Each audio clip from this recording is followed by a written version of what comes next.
Student কেমন আছো? I hope প্রত্যেকে ভীষণ ভালো আছো। স্ক্রিনের উপর একটা কোশ্চেন আছে। প্রশ্নটা কি বলেছে দেখো, cos 0 degree into cos 1 degree into এইভাবে চলতে থাকছে কত পর্যন্ত, ইন্টু cos 90 ডিগ্রি। এবার আমি একটা বেসিক কনসেপ্ট তোমাদের সাথে গল্প করি একটু। সাপোজ মনে করো এর সঙ্গে যদি 2 গুণ করি তাহলে কি হবে, 2a। হ্যাঁ, আবার এর সঙ্গে যদি 0 গুণ করি তাহলে কি হবে, 0 হবে। এটা আমরা জানি, হ্যাঁ জানি।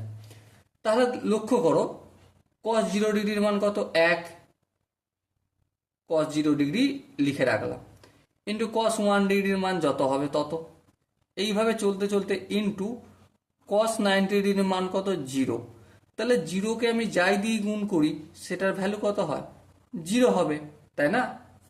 সো এখানে যে 4টে অপশন রয়েছে তার মধ্যে প্রথম অপশন 0, ওটাই আমাদের সঠিক আনসার হচ্ছে। Okay, so dear student, I hope প্রত্যেকের কনসেপ্টটা বোঝা গেছে, ক্লিয়ার হয়েছে। যদি কোনো জায়গায় বুঝতে অসুবিধা থাকে, ডাউট থাকে বা কনফিউশন থাকে, তাহলে কি করতে হবে, কমেন্টে জানাতে হবে, আর অবশ্যই সাবস্ক্রাইব করতে হবে। ওকে, সো ডিয়ার স্টুডেন্ট, দেখা হচ্ছে পরবর্তী সেশনে। ততক্ষণ পর্যন্ত ভালো থেকো, সুস্থ থেকো এবং জয় হিন্দ।